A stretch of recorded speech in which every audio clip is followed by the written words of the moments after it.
저놈 이완우. 섬은 보기보다 멀었다.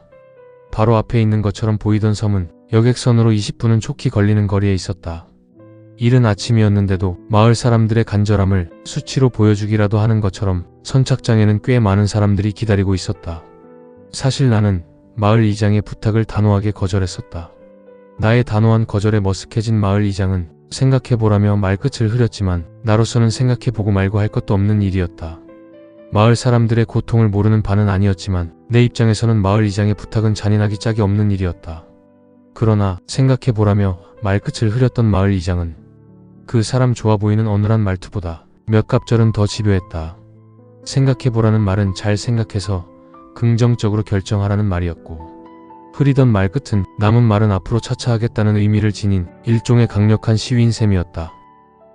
며칠이 지나도 나에게서 기다리던 대답을 듣지 못하자 마을 이장은 하루에도 몇 번씩 전화를 걸어 나를 괴롭히기 시작했던 것이다.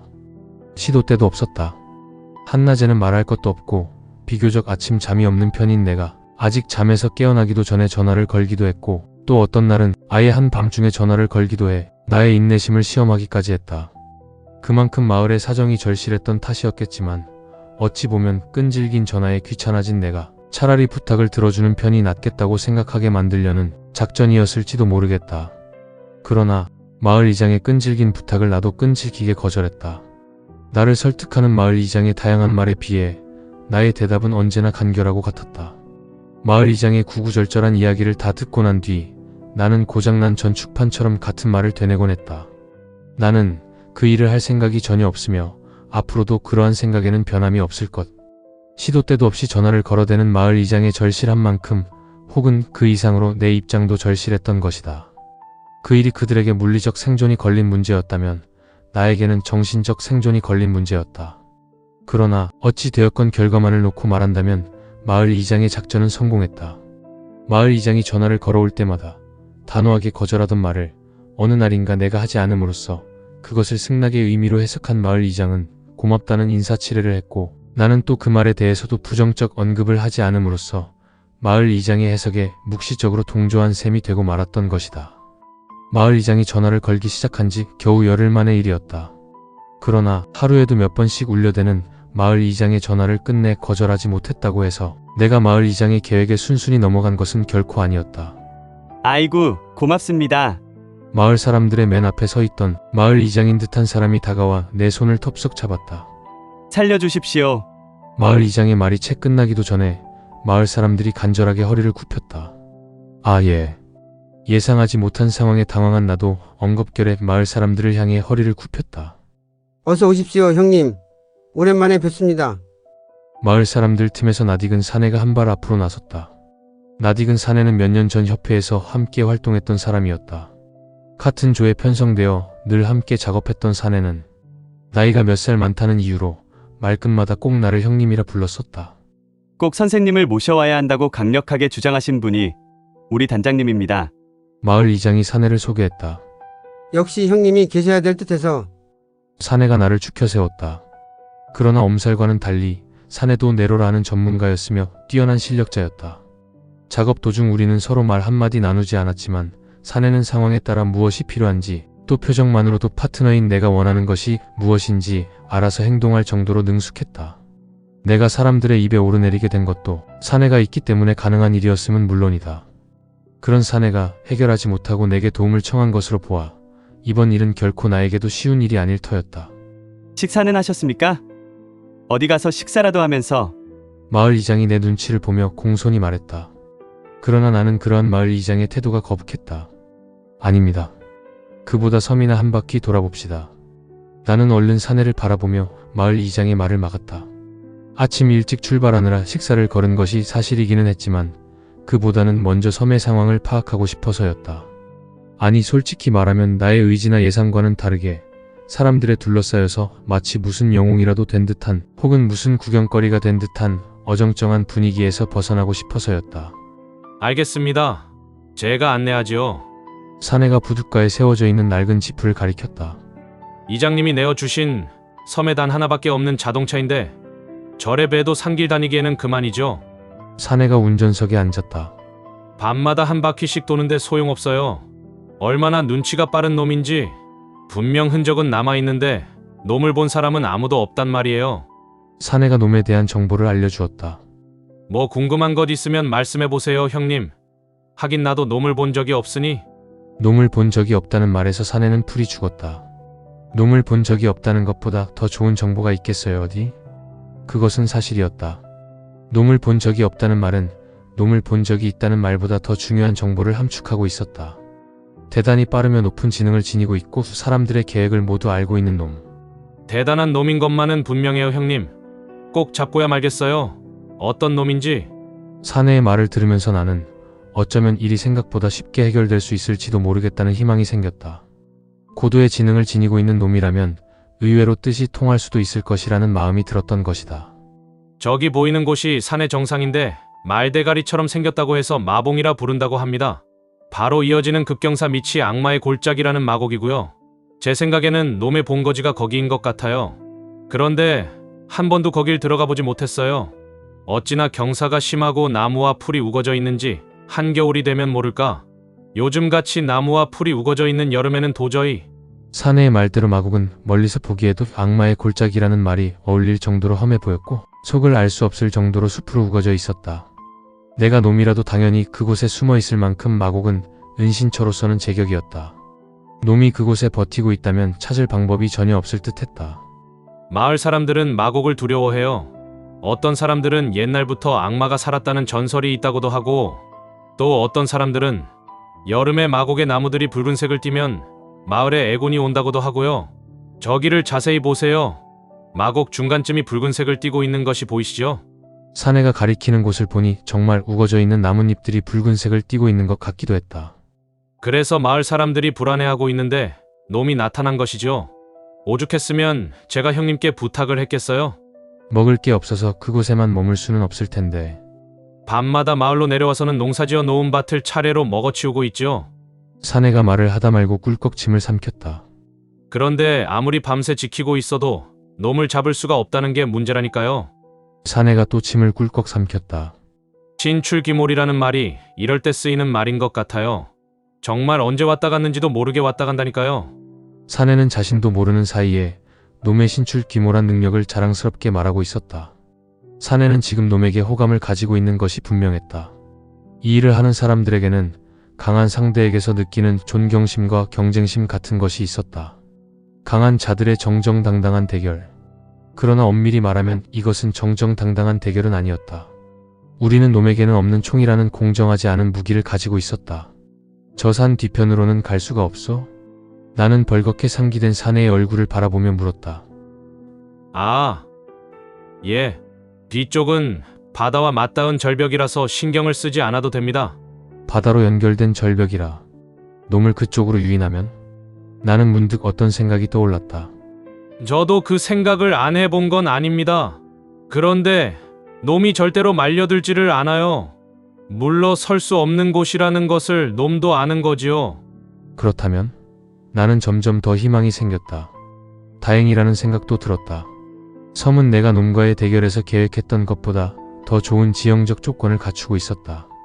문제는 놈이 나의 계획대로 움직여주느냐에 달려 있었지만 마을 사람들의 눈에 띄지 않을 정도로 민첩하고 지능이 높은 놈이라면 충분히 성공할 수 있으리라는 예감이 들었다. 나도 곧 사내처럼 놈에 대한 존경심이 들 것 같았다.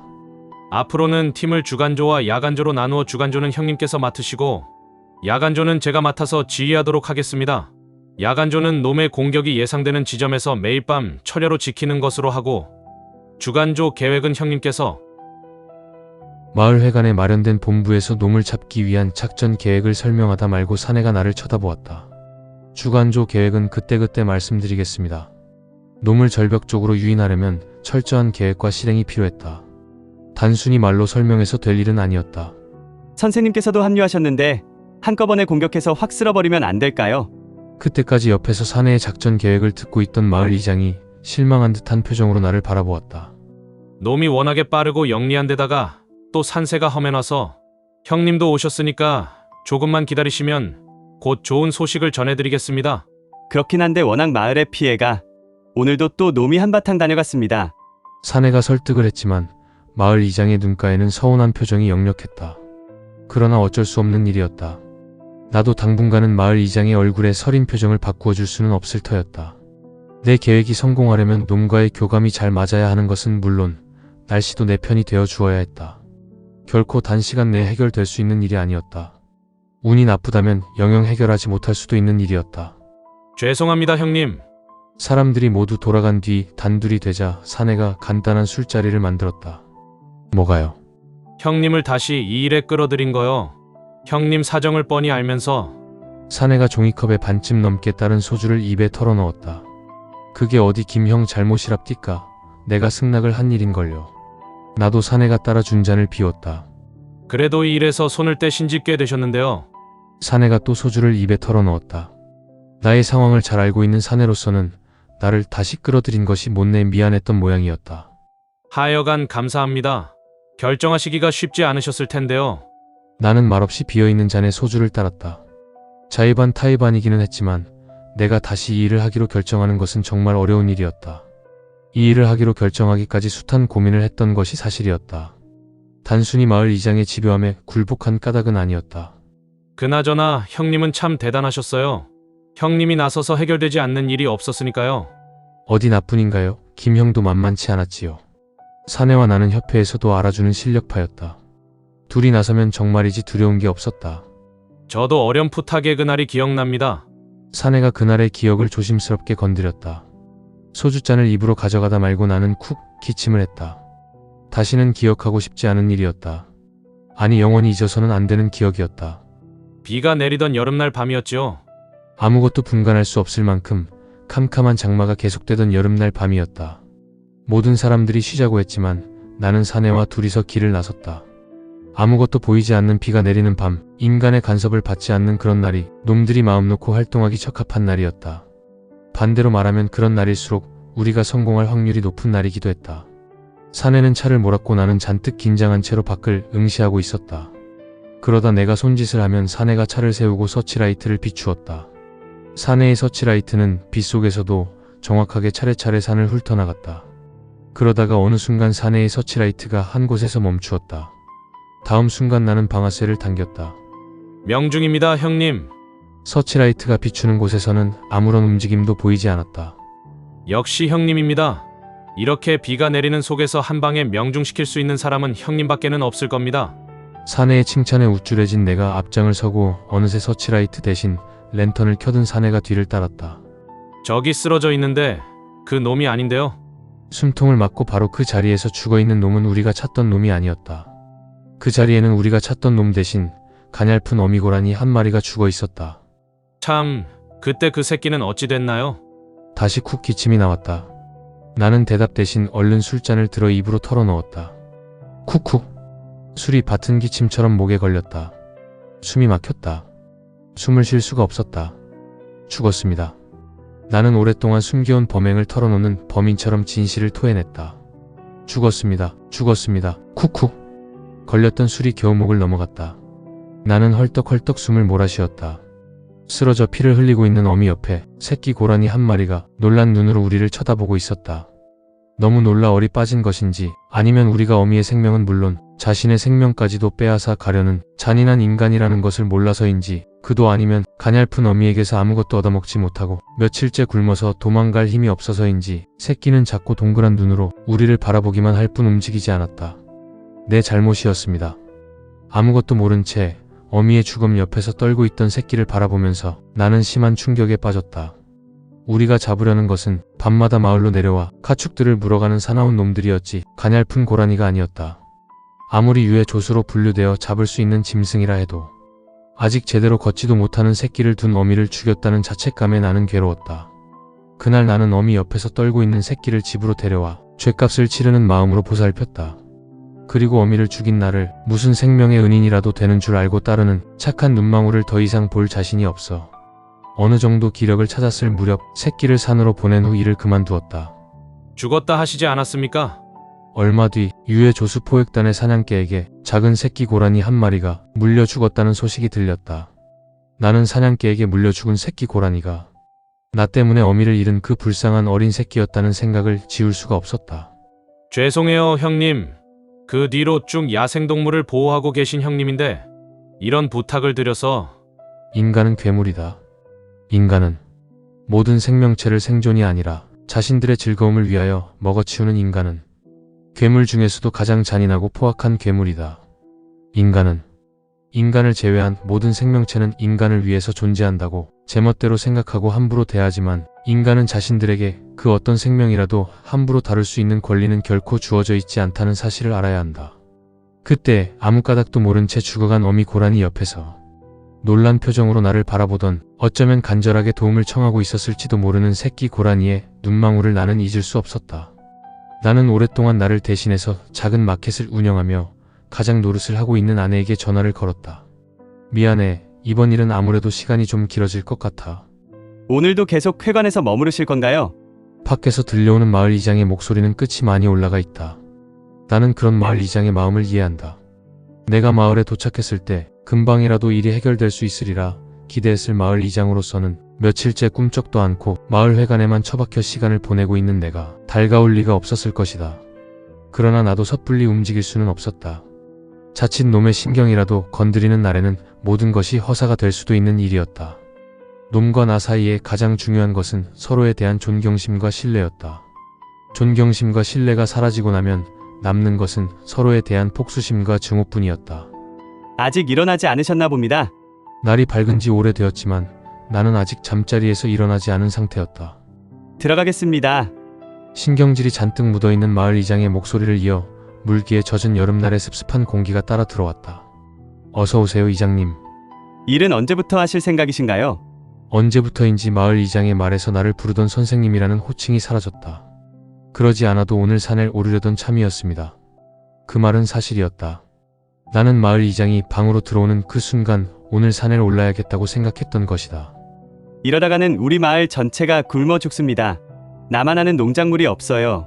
김 단장이 밤새 지키고 있기는 하지만 교묘하게 지키지 않는 곳만을 골라 습격을 하니 원. 모든 밭을 다 지킬 수도 없고. 마을 이장의 목소리는 어느새 애원조로 바뀌어 있었다. 그런데 이장님, 예전에도 이런 일이 있었나요? 이 조그만 섬에서 어떻게 놈이 살아왔겠어요? 올해가 처음이라니까요. 그럼 놈은 어디서 나타난 것일까요? 내가 다급하게 묻는 바람에 마을 이장의 말이 잠시 끊겼다. 글쎄요. 마을 이장이 한숨을 길게 내어 뱉었다. 혹시 바다를 헤엄쳐서 건너온 건 아닐까요? 나는 다시 마을 이장을 다그쳤다. 배로도 20분이 더 걸리는데요. 파도도 있고. 마을 이장이 혼잣말처럼 입속으로 웅얼거리며 한심하다는 표정으로 흘끔 나를 쳐다보았다. 그러나 나는 확신했다. 전혀 기대하지 않는 투의 무의미하고 건조한 목소리로 부탁한다며 마을 이장이 돌아간 뒤 나는 산을 오르기 위해 마을에 도착한 이후 처음으로 마을 회관을 나섰다. 날씨는 적당했다. 하늘은 구름 한 덩이 없이 맑고 푸르렀지만 아침부터 몸으로 스멀스멀 감겨드는 공기는 머지않아 곧 비가 되어 내릴 것이라는 사실을 말하고 있었다. 산은 생각했던 것보다도 더 복잡하고 험했다. 나무와 풀로 우거진 마곡은 섬 사람들이 악마의 골짜기라 부르는 이유를 알 수 있을 만큼 조금도 속을 내어주지 않았고 갑자기 절벽처럼 이어지는 말대가리를 닮았다는 마봉도 결코 호락호락하지 않았다. 내 계획이 성공하려면 마곡에서 놈을 유인해 말의 목에 해당되는 곳을 돌아 나올 수 있도록 만드는 것이 관건이었다. 그러나 말의 목 옆은 온통 바위 틈으로 이루어져 있어 사람이나 짐승들이 마음 놓고 움직이기에는 공간이 협소할 뿐 아니라 긴 낭떠러지가 바로 바다로 연결되어 있어 위험하기 그지없었다. 서로에 대한 존경심과 신뢰감 없이는 결코 이루어질 수 없는 일이었다. 말의 목을 돌아 말의 등에 해당되는 곳까지 이르는 것이 1단계 작전, 그 다음은 2단계. 예상대로 비가 내렸다. 밤새 비가 내리는 동안 나도 밤새 잠들지 못했다. 김형, 피곤하겠지만 지금 나하고 할 일이 있어. 날이 밝으면서 비가 그치자마자 나는 밤새 야간 근무를 마치고 돌아온 사내를 불렀다. 기다리고 있었습니다, 형님. 아침을 대충 해결한 다음 사내와 나는 막걸리를 각자 힘에 붙일 만큼 짊어지고는 산을 향해 길을 떠났다. 내가 앞을 서고 사내가 뒤를 따랐다. 몇 번 시도는 해보았지만 놈이 걸려들지 않더라고요. 나에게도 무슨 뾰족한 수가 있는 것은 아니었다. 놈이 걸려들어 주기를 바랄 뿐. 작전의 성패는 전적으로 놈에게 달려있는 셈이었다. 날씨가 기가 막히네요, 형님. 밤새 내린 빗물이 고여 군데군데 제법 큰 물웅덩이를 이루고 있었다. 마을에 도착한 이후 내가 줄곧 기다려온 것이 바로 무릉덩이였다.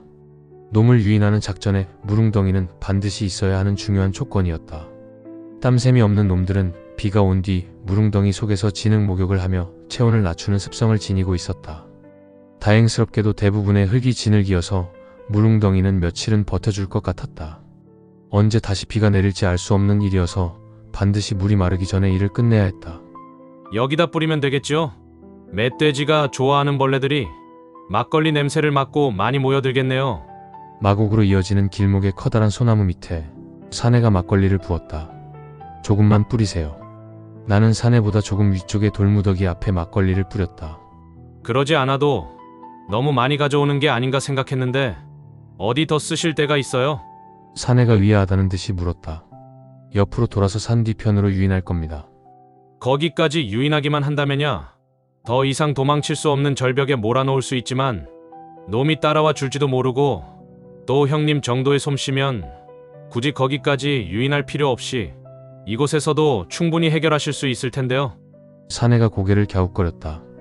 나는 대답 대신 사내를 향해 싱긋 미소를 지어 보낸 다음 말의 목쪽으로 연결되는 풀 넝쿨 밑에 막걸리를 뿌렸다. 거기까지는 별 무리가 없었다. 조금 경사가 있기는 했지만 군데군데 무릉덩이도 있었고 적당한 크기의 나무와 우거진 풀 더미도 있었다. 문제는 역시 말의 목이었다.